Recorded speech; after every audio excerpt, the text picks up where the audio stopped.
Você já imaginou se o Godzilla tivesse uma versão tão assustadora e grotesca que faria todas as criaturas da franquia parecerem simples mascotes do parque aquático? Pois é, essa versão existe e o nome dela é Shin Godzilla, o rei dos monstros mais perturbador que o Japão já colocou nas telonas. Nesse vídeo nós vamos entender por que essa criatura é tão diferente, o que ela realmente representa e como ela transformou o Godzilla em algo muito além de um monstro, um verdadeiro pesadelo biológico com alma radioativa. Antes de começar, já deixa o seu like e se inscreve no canal, porque esse vídeo deu trabalho. E se você curte filmes e curiosidades sobre monstros gigantes, aqui é o seu lugar. Após o sucesso estrondoso de Godzilla de 2014, dirigido pela Legendary, a Toho, o estúdio japonês responsável por criar o monstro original de 1954, percebeu que o público ainda tinha um fascínio gigantesco pelo Rei dos Monstros. A diferença é que agora o interesse não estava apenas na destruição em larga escala, mas no significado por trás da criatura. O estúdio então decidiu que era um momento ideal para um retorno às origens. A proposta era clara: resgatar a essência do primeiro Godzilla, aquele que não era um herói nem um vilão, mas uma força simbólica, um reflexo das falhas humanas. No filme original, lançado poucos anos depois da Segunda Guerra Mundial,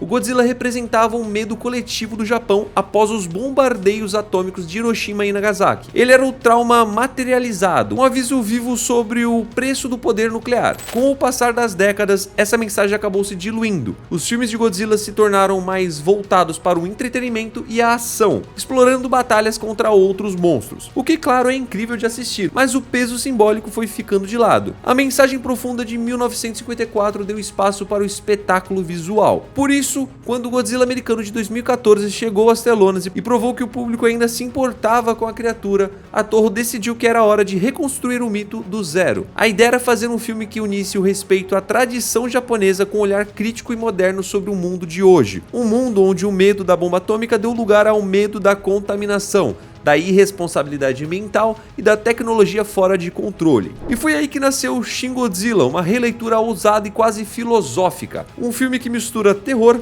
drama político e crítica social, mostrando que o verdadeiro horror talvez não esteja na criatura em si, mas em quem a criou. Vale lembrar que o Shin Godzilla foi lançado em 2016, apenas 5 anos depois do desastre de Fukushima, quando um terremoto e um tsunami provocaram um colapso de uma usina nuclear no Japão. O país ainda vivia o trauma daquele evento. A água contaminada, os debates sobre responsabilidade política e o medo invisível da radiação estavam em todos os noticiários. E foi justamente esse cenário que inspirou o diretor Hideaki Anno, o mesmo criador de Evangelho, a transformar o Godzilla em algo muito mais do que um monstro, um lembrete vivo das falhas humanas.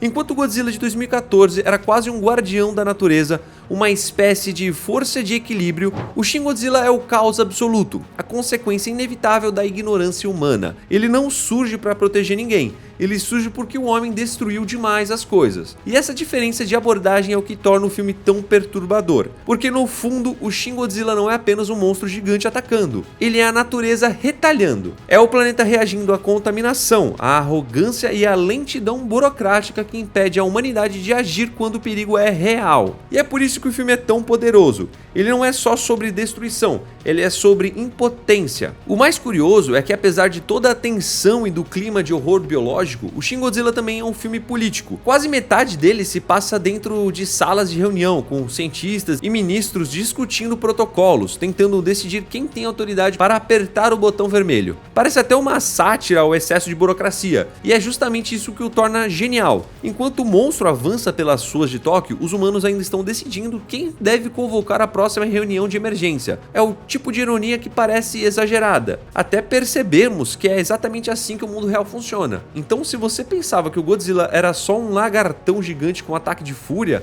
é aqui que o jogo muda, porque o Shin Godzilla não é uma criatura qualquer, ele é um espelho, um reflexo monstruoso das consequências das nossas ações. E o mais assustador é que, de certa forma, ele faz todo sentido. No filme, ele é descrito como uma abominação criada pela mutação de pequenos organismos marinhos que se alimentavam de resíduos radioativos. E é isso que o torna tão perturbador. Ele não é um ser antigo, despertado. É uma criação humana, acidental e inevitável. O próprio nome já carrega esse simbolismo. Shin Godzilla vem do japonês Shin Gojira, onde Shin pode significar novo, verdadeiro ou divino. Portanto, Shin Godzilla pode ser interpretado como o verdadeiro deus Godzilla. Essa definição faz sentido ao longo do filme, porque o monstro é tratado como uma força divina e incontrolável, um deus que o homem provocou e agora não consegue deter. E uma das características mais marcantes do Shin Godzilla é sua capacidade de evolução constante. Durante o filme ele passa por várias formas, cada uma mais grotesca e poderosa que a anterior. A primeira forma surge como um rabo gigantesco emergindo do mar, deixando o governo japonês completamente confuso. A princípio acreditam que se trata de uma erupção vulcânica,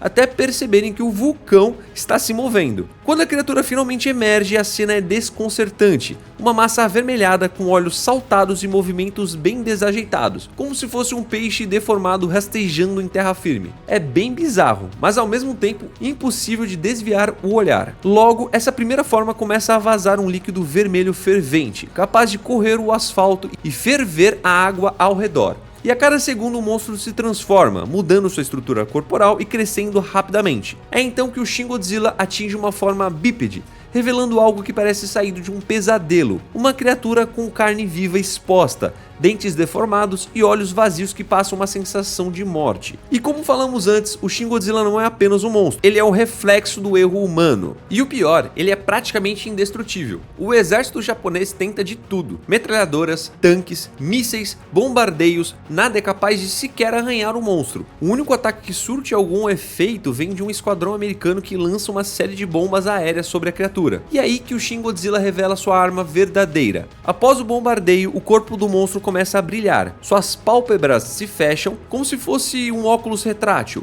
e ele libera uma nuvem preta densa, que logo se transforma em uma tempestade de fogo. Essa fumaça se inflama numa crescente visual inacreditável.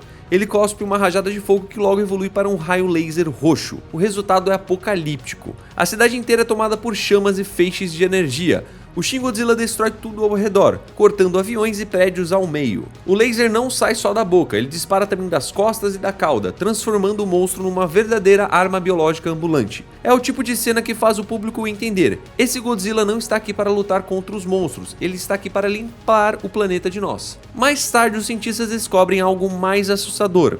Cada pedaço do corpo do Shin Godzilla pode continuar evoluindo sozinho. Se fosse destruído, cada fragmento poderia gerar uma nova criatura independente. Isso significa que no pior dos cenários, a Terra poderia ser dominada por incontáveis versões mutantes do próprio Godzilla. A única maneira de conseguir deter ele foi congelando seu corpo, interrompendo temporariamente seu processo biológico. Mas o final do filme deixa claro, ele não está morto, apenas adormecido. A Toho usou um método híbrido para criar o Shin Godzilla, misturando técnicas práticas com computação gráfica. Algumas cenas foram feitas com maquetes reais, outras com modelos digitais altamente detalhados. Diferente do Godzilla de 1998, que era totalmente digital, o Shin Godzilla combina o melhor dos dois mundos. O resultado é uma criatura que parece fisicamente presente, com textura, peso e realismo assustadores. Os sons e rugidos utilizados no filme foram retirados dos longas clássicos da franquia, como homenagem às origens do monstro. O Shin Godzilla é acima de tudo um lembrete, um aviso sobre o preço da nossa negligência. Ele é o reflexo da natureza respondendo à destruição que o ser humano causou. É um dos poucos filmes da franquia em que o público realmente torce pelos humanos, porque a ameaça é bem palpável, real, quase divina. No fim das contas, o Shin Godzilla não é apenas um monstro, é um espelho, uma mensagem clara de que às vezes as maiores ameaças não vêm do espaço, vêm de dentro do nosso próprio planeta. E você, qual dessas formas do Shin Godzilla é a sua favorita? E se tivesse que enfrentá-lo, qual seria o seu plano? Deixa aqui nos comentários, e se você curtiu o vídeo também, já se inscreve no canal porque cada nova inscrição ajuda o Ficção e Fatos a continuar crescendo e trazendo vídeos cheios de curiosidades, histórias e surpresas do universo geek. Vou ficando por aqui, fiquem com Deus, um abraço a nós, tchau!